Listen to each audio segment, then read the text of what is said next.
13 сентября в России пройдет единый день голосования. В Якутии в этот день выберут глав поселений и депутатов представительных органов муниципальных образований.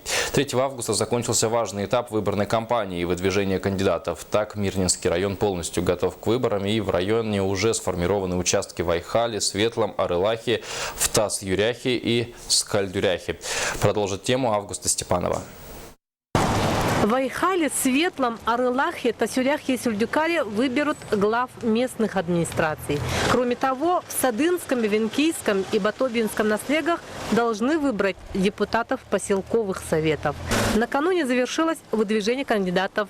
Всего же на должности глав поселений претендуют 16 человек. На должность главы муниципального образования поселок Айхал зарегистрировано 2 кандидата.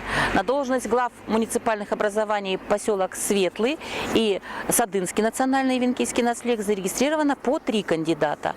И на должность глав муниципального образования Чонинский наслег и Батобинский наслег по 4 кандидата.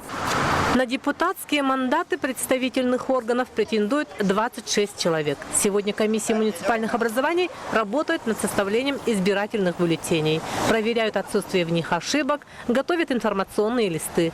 Уже определены места на размещение стендов на избирательных участках. Состоялась жеребьевка в газете «Мирнинский рабочий» для выделения печатной площади, значит, для агитационных материалов кандидатов в главы и в депутаты. Значит, точно так же с 15 августа уже у нас началась агитация. До выборов, то есть досрочно проголосовать, как и прежде, можно по уважительной причине. Например, в случае отъезда в отпуск или командировку. Этим же правом воспользуются и те, кто сам будет участвовать в избирательном процессе. Со 2 сентября начинается досрочное голосование. То есть избиратель, который планирует выехать из своего населенного пункта, может прийти на свой избирательный участок и проголосовать досрочно. Также напоминаю, что ранее были какие-то открепительные удостоверения, такого не будет. В Мирнинском районе подготовка к голосованию вышла на финишную прямую. Под контролем все от необходимой атрибутики до самих участков. Посчитаны все те, кто имеет право голоса. Организаторы выборов надеются, что явка будет высокой.